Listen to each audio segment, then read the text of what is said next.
ونستغفره ونؤمن به ونتوكل عليه ونعوذ بالله من شرور أنفسنا ومن سيئات أعمالنا من يهده الله فلا مضل له ومن يضلله فلا هادي له ونشهد أن لا إله إلا الله وحده لا شريك له ونشهد أن سيدنا ونبينا ومولانا محمدا عبده ورسوله أرسل الله تعالى بالحق بشيرا ونذيرا وداعيا إلى الله بإذنه وسراجا منيرا أما بعد فأعوذ بالله من الشيطان الرجيم بسم الله الرحمن الرحيم إنما يريد الله ليذهب عنكم الرجس أهل البيت ويطهركم تطهيرا صدق الله مولانا العظيم وصدق رسوله النبي الأمين الكريم وقال تبارك وتعالى في عظمة حبيبه الكريم إن الله وملائكته يصلون على النبي يا أيها الذين آمنوا صلوا عليه وسلموا تسليما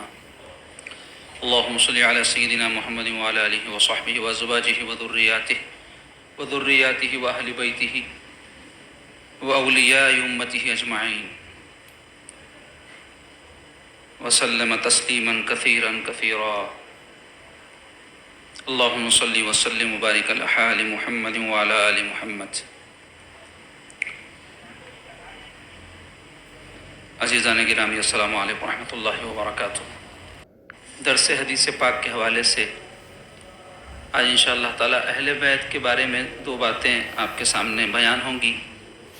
ایک بات تو یہ کہ اہل بیت اہل سنت کے ہاں کون ہیں. اہل سنت کس کو اہل بیت کہتے ہیں؟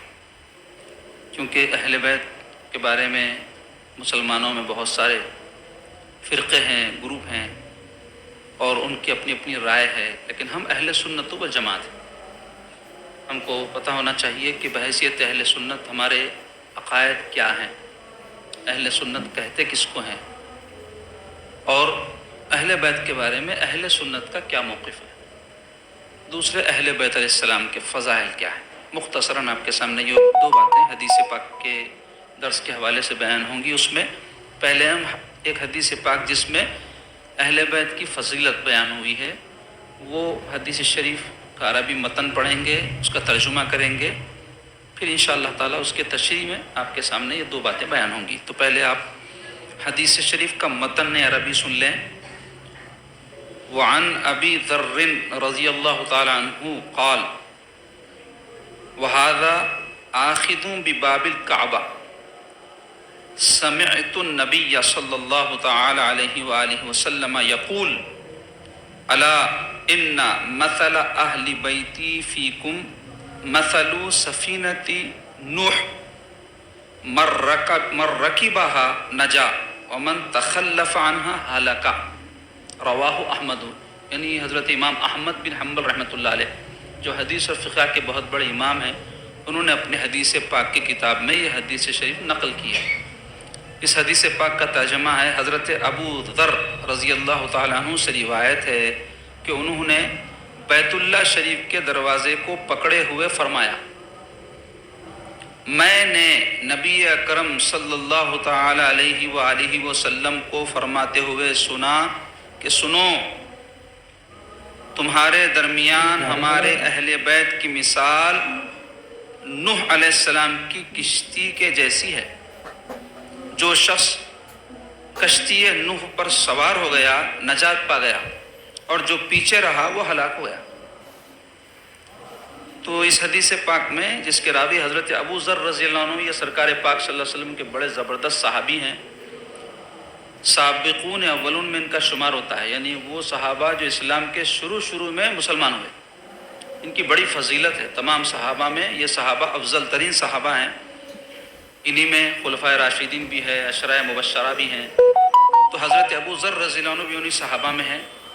ان کے ایمان لانے کے واقعات بھی بڑے ایمان افروز ہیں، اور اسلام کی خاطر ان کی سختیوں کی بھی بڑی تفصیلی داستان ہے جس کے بیان کرنے کا وقت نہیں ہے، کیونکہ ہم کو حدیث شریف کے حوالے سے آپ کے سامنے گفتگو کرنا ہے. لیکن اتنی بات جان لیں کہ حضرت ابو ذر رضی اللہ عنہ سرکار پاک صلی اللہ علیہ وسلم کے بڑے زبردست صحابی ہیں. تو وہ اس حدیث کے راوی ہیں، اور وہ اس حال میں یہ حدیث بیان کر رہے ہیں کہ وہ کعبۃ اللہ شریف کے دروازے کو پکڑے ہوئے تھے. یعنی اتنے مقدس مقام پر پھر اس مقدس اللہ کے گھر میں آ رہا ہے یہاں چارج ہو رہا ہے نا. اس کے دروازے کو پکڑے ہوئے جب یہ بات بیان فرما رہے ہیں تو یہ بات کتنی اہم ہوگی. تو وہ کیا بیان کر رہے ہیں کہ حضور نے فرمایا. حضور نے کیا فرمایا؟ فرمایا سنو اللہ، یعنی خبردار ہو، اچھی طرح سے توجہ سے سنو. حضور فرماتے ہیں تمہارے درمیان، یعنی امت کے درمیان، ہمارے درمیان یا اس زمانے میں جو لوگ تھے ان کے درمیان، یا قیامت تک جتنے مسلمان آئیں گے ان کے درمیان، حضور فرماتے ہیں ہمارے اہل بیت کی مثال، اہل بیت یعنی گھر والوں کی مثال نوح علیہ السلام کی کشتی جیسی ہے. نوح علیہ السلام کی کشتی کا واقعہ کیا ہے؟ قرآن مجید میں بھی اس کا ذکر ہوا ہے کہ نوح علیہ السلام صدیوں تک اپنی قوم کو تبلیغ کرتے رہے، لیکن قوم میں بہت کم لوگ تھے جو دین قبول کیے، اسلام قبول کی، دعوت قبول کی. آخر تنگ آ کر آپ اللہ تعالیٰ کے حضور میں ان کے لیے بد دعا کر دیے، مولا یہ سننے والے نہیں ہیں، ان کو ہلاک کر دے، یہ ہدایت پہ نہیں آئیں گے، یہ رائے راست پہ نہیں آئیں گے، یہ ایسے ہی ظلم کریں گے، یہ ایسے ہی جو ہے غلطیاں گناہ کرتے رہیں گے، لہٰذا ان کو ہلاک فرما دے. تو اللہ تعالیٰ آسمان سے عذاب کی صورت میں بارش نازل فرمائے، لیکن اس بارش کے نزول سے قبل اللہ تعالیٰ حکم فرمایا نو ایک کشتی بناؤ، اس کشتی میں جو لوگ تم پر ایمان لائے ہیں ان کو بٹھا لو، اور تمام پرندوں کے، جانوروں کے ایک ایک جوڑے اس میں رکھ لو، کیونکہ اب جو طوفان آئے گا وہ ساری زمین کو ڈبو دے گا. تو اس کے بعد جو کچھ بچ جائیں گے انہی سے آگے نسل کا سلسلہ چلے گا، تو ان کو تم اپنی کشتی میں بٹھا لو. تو حضرت نوح علیہ السلام ایسا ہی کیے. پھر وہ طوفان کا سلسلہ شروع ہوا، آسمان سے بارش برسنے لگی، زمین نے پانی ابل دیا، اتنا پانی کہ سب مخلوق ڈوب گئی اور ہلاک ہو گئی. وہ کشتی کئی مہینوں تک چڑتی رہی پانی پر.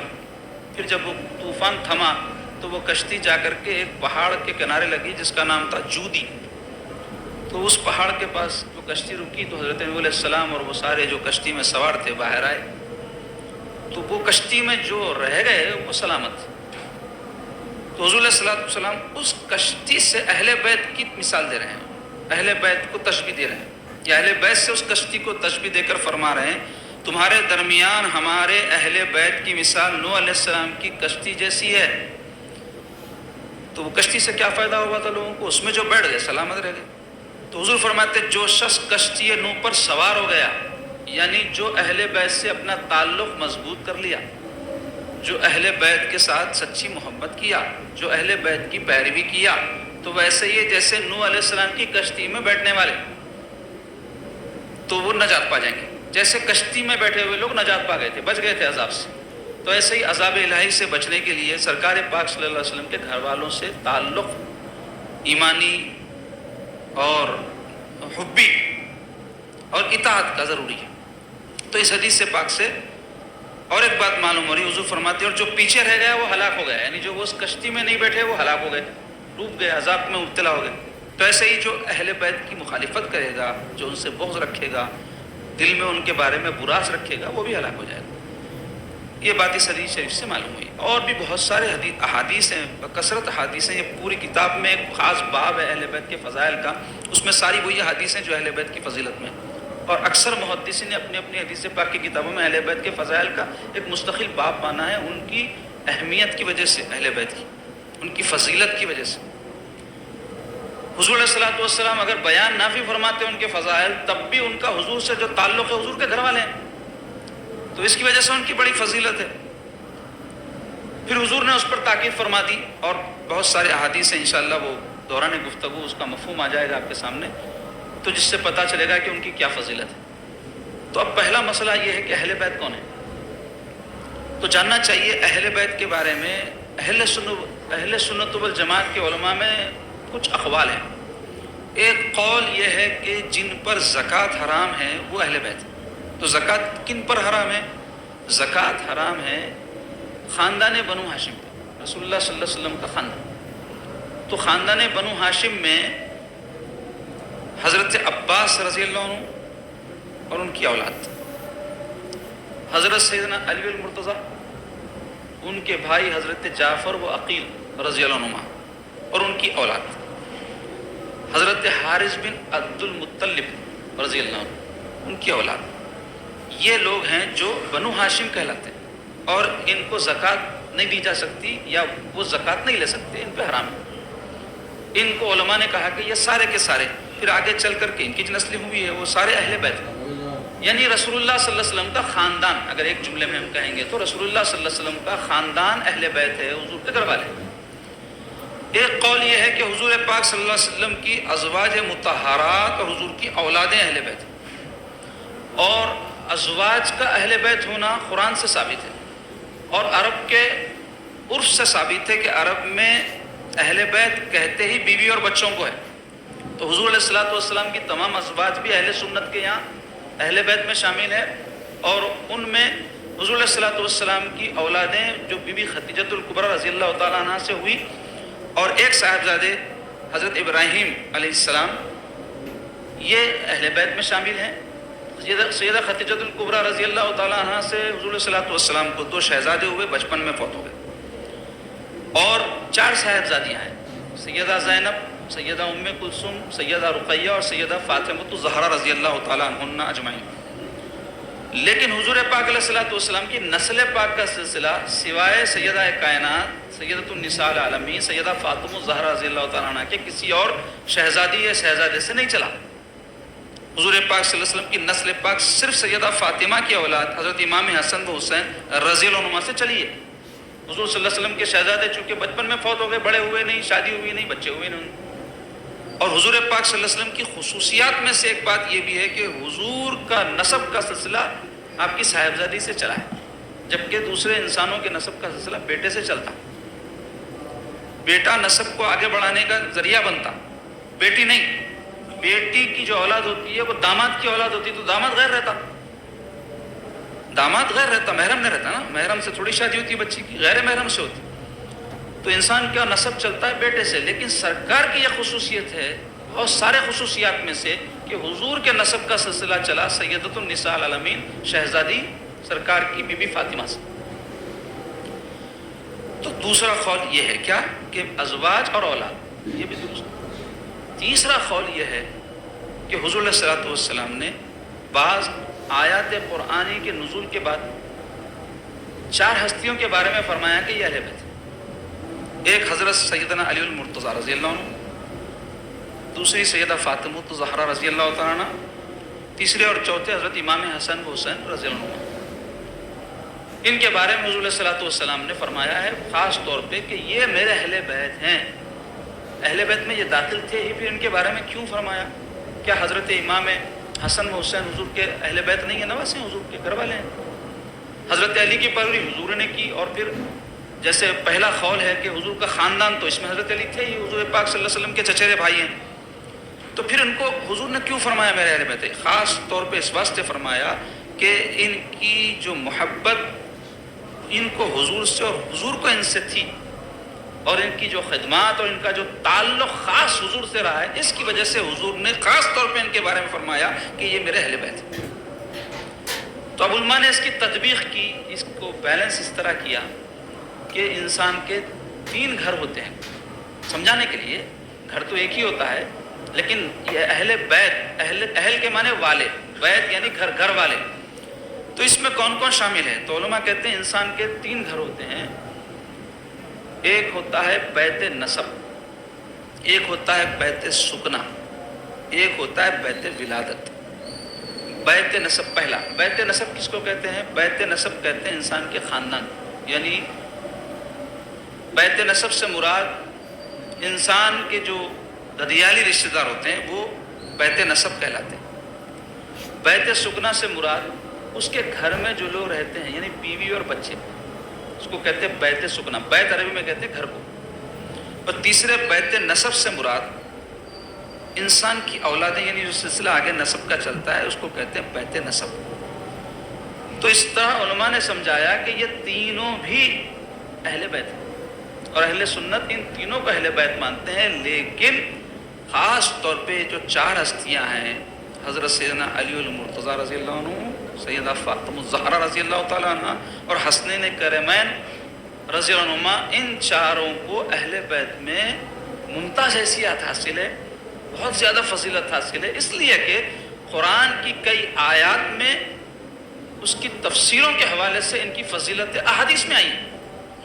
ان میں سے میں 3 آیات آج آپ کے سامنے رکھوں گا، جس میں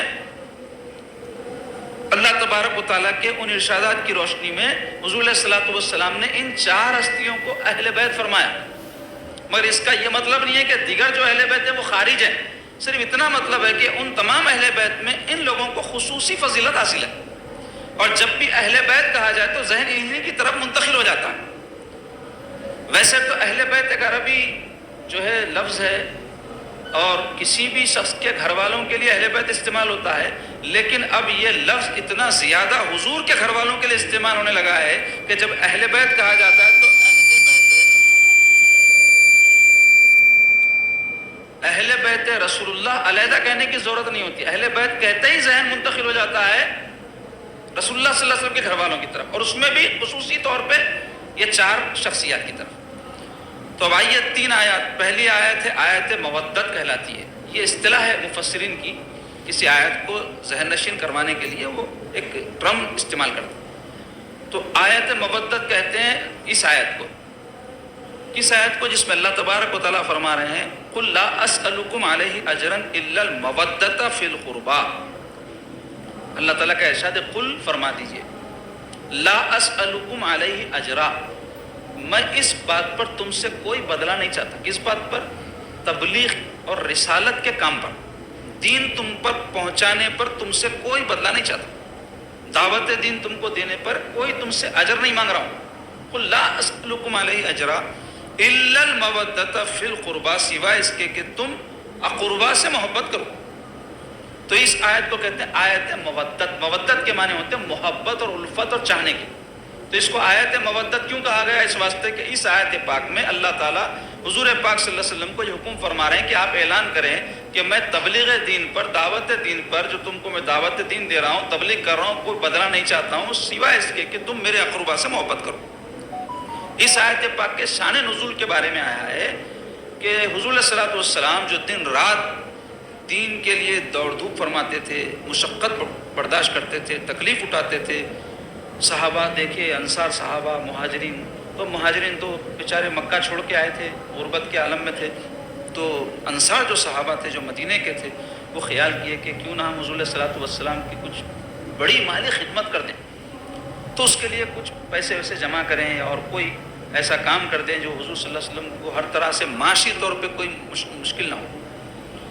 تو وہ سارے آ کر حضور علیہ الصلوۃ والسلام کی خدمت اقدس میں عرض گزار ہو یا رسول اللہ، ہم چاہتے ہیں کہ ہم سب مل کے آپ کی خدمت میں کثیر رقم یا کوئی ہدایہ وغیرہ پیش کر دیں. جو آپ کی یہ ساری خدمت ہے دین کی، تو اس کا بدل تو کچھ بھی نہیں ہو سکتا، لیکن آپ کو کوئی معاشی جو ہے فکر باقی نہ رہے.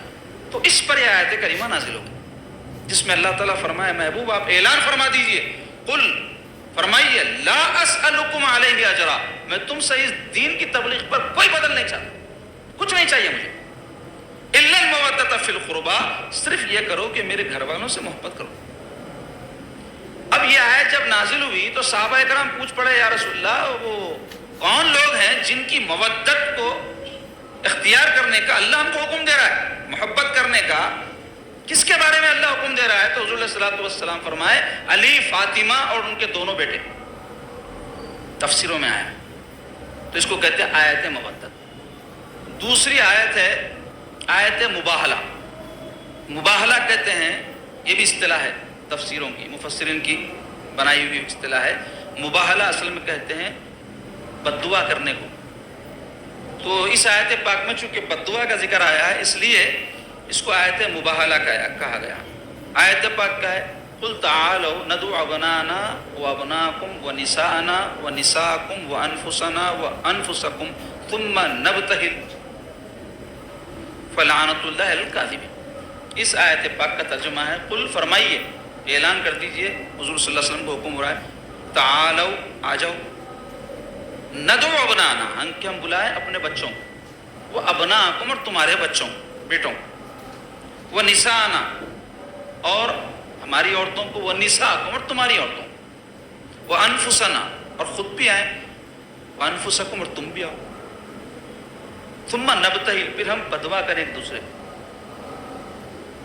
فلعنۃ اللہ الکاذبین کے جھوٹوں پر اللہ کی لعنت ہو. تو یہ آیت کیوں نازل ہوئی؟ تو اس بارے میں آیا ہے کہ نجران کے علاقہ عرب میں ریاض کی طرف، وہاں اس زمانے میں عیسائی لوگ بستے تھے. تو اسلام کا پیغام یہ تھا خدا ایک ہے، اور خدا کو نہ کوئی بیٹا ہے، نہ بیوی ہے، نہ رشتے ہے، نہ ناتے ہیں، وہ ایک وہ تنہا ہے۔ اور عیسائیوں کا عقیدہ کیا؟ حضرت عیسیٰ علیہ السلام خدا کے بیٹے ہیں، اور مسلمانوں کا عقیدہ یہ حضرت عیسیٰ خدا کے بیٹے نہیں ہیں، خدا کے رسول ہیں، برگزیدہ رسول ہیں، اور بغیر باپ کے اللہ نے ان کو پیدا کیا اپنی قدرت دکھانے کے لیے حضرت مریم کے بطن سے، جو بھی ہمارا عقیدہ ہے۔ تو اس پر وہ نجران کے جو عیسائی پادری تھے، بڑے ان کے اسکالرز تھے، وہ مدینہ آئے حضور علیہ الصلوۃ والسلام سے مناظرہ کرنے۔ مناظرہ بولتے تو علمی جھگڑے کو بولتے ہیں، علمی بحث۔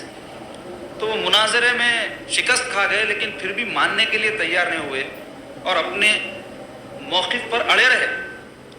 تو اس پر یہ آیت نازل ہوئی جس میں اللہ تعالیٰ فرما رہے دیکھو اب علمی طور پہ تو تم مطمئن ہونے تیار نہیں ہے، تو ایک کام کریں گے، دونوں میں سے کوئی ایک حق پر ہے، یا وہ حق پر ہے جو کہہ رہا ہے کہ عیسیٰ خدا کے بیٹے ہیں، یا وہ حق پر ہے جو کہتے ہیں کہ خدا کے رسول ہیں لیکن بیٹے نہیں ہیں۔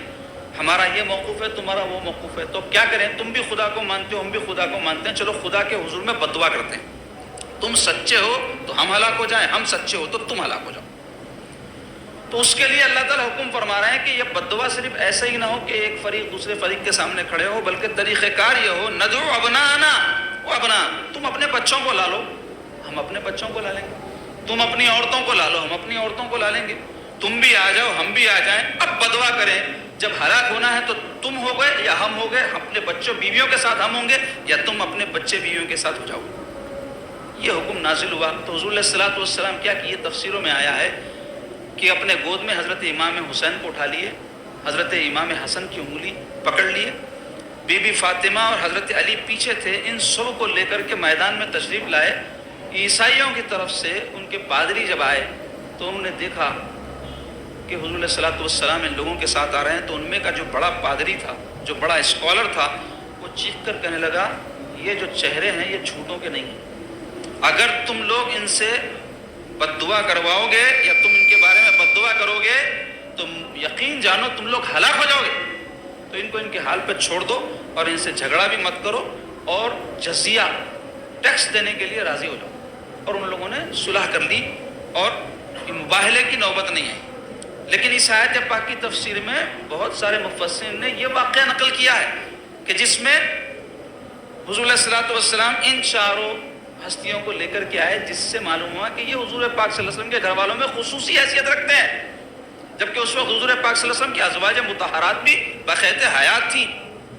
حضور پاک صلی اللہ علیہ وسلم کے دنیا سے تشریف لے جانے کے بعد بھی بہت ساری حضور کی ازواج بقیت حیات رہی اور بہت بعد میں وصال کی، لیکن حضور ابناءنا و ابناءکم کے تحت حضرت امام حسن و حسین کو لے کر آئے، نساءنا کے تحت سیدہ فاطمہ کو لے کر آئے، اور انفسنا کے تحت علی کو ساتھ اپنے لے کر آئے کہ حضور سے ان کو بے انتہا محبت تھی اور حضور کو ان سے تھی۔ تو اس سے ان ہستیوں کی فضیلت معلوم ہے۔ اور تیسری آیت مشہور ہے آیت تطہیر، یہ بھی ایک اصطلاح ہے۔ تطہیر کے معنی ہوتے ہیں ستھرا کرنا، پاک کرنا۔ اس آیت کو آیت تطہیر کیوں کہتے ہیں؟ پہلے آیت سن لیں۔ اس میں اللہ تبارک و تعالیٰ ارشاد فرما رہا ہے انما یرید اللہ لیذھب عنکم الرجس اہل البیت ویطہرکم تطہیرا۔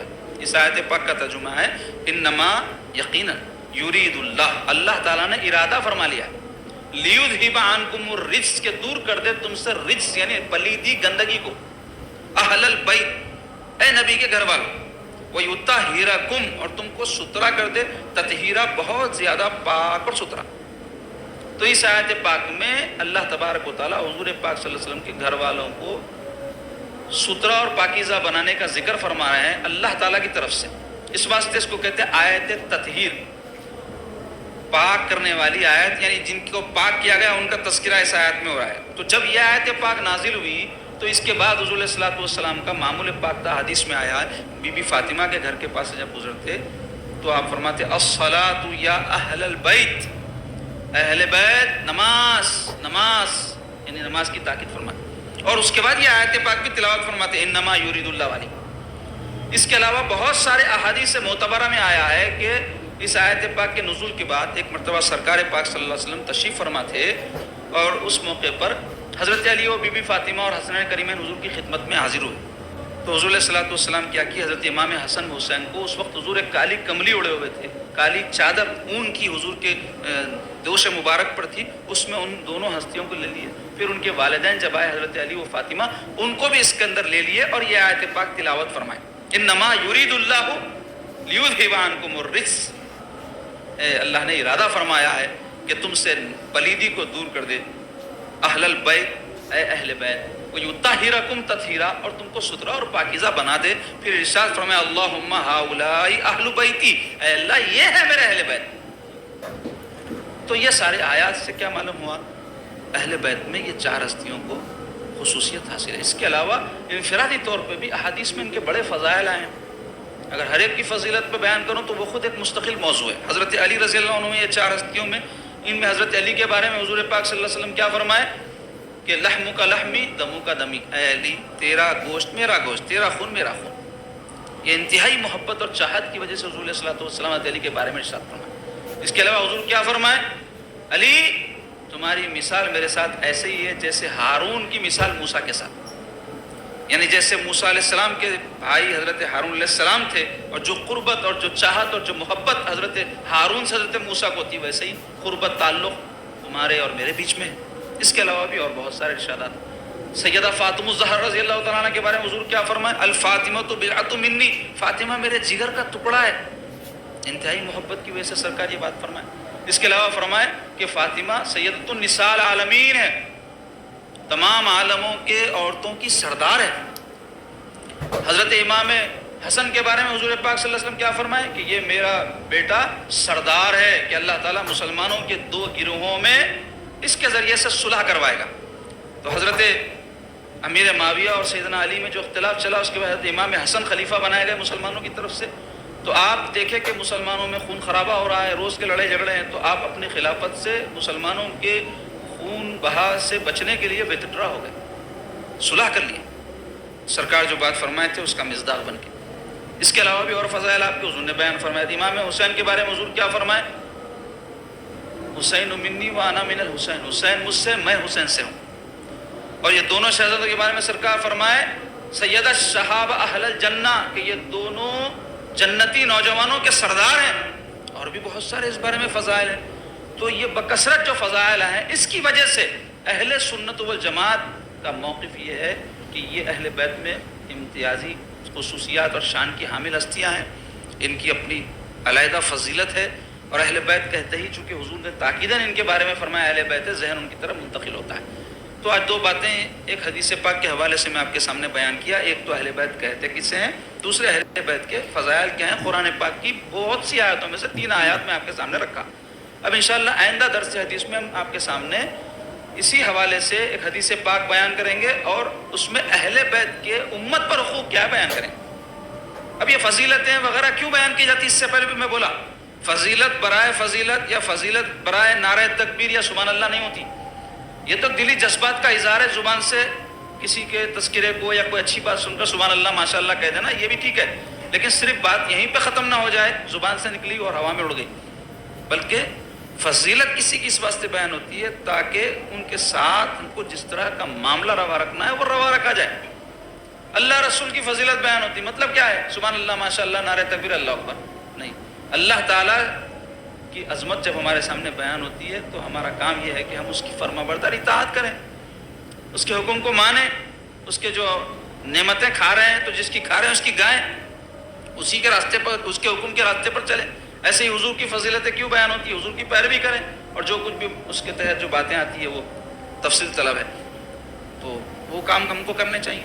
تو ایسے ہی ماں باپ کی بڑی عظمت ہے، ان کی بڑی شان ہے، ان کی یہ فضیلت ہے. کیا مطلب سبحان اللہ ماشاء اللہ نعرہ تکبیر نہیں، بلکہ ماں باپ کے حقوق ادا کریں، ان کے ساتھ جیسا سلوک کرنا ہے کریں. استاد کی یہ فضیلت ہے، کیا کریں؟ ان کے ساتھ کیسے رہنا ہے ویسا رہیں، جانیں، سیکھیں.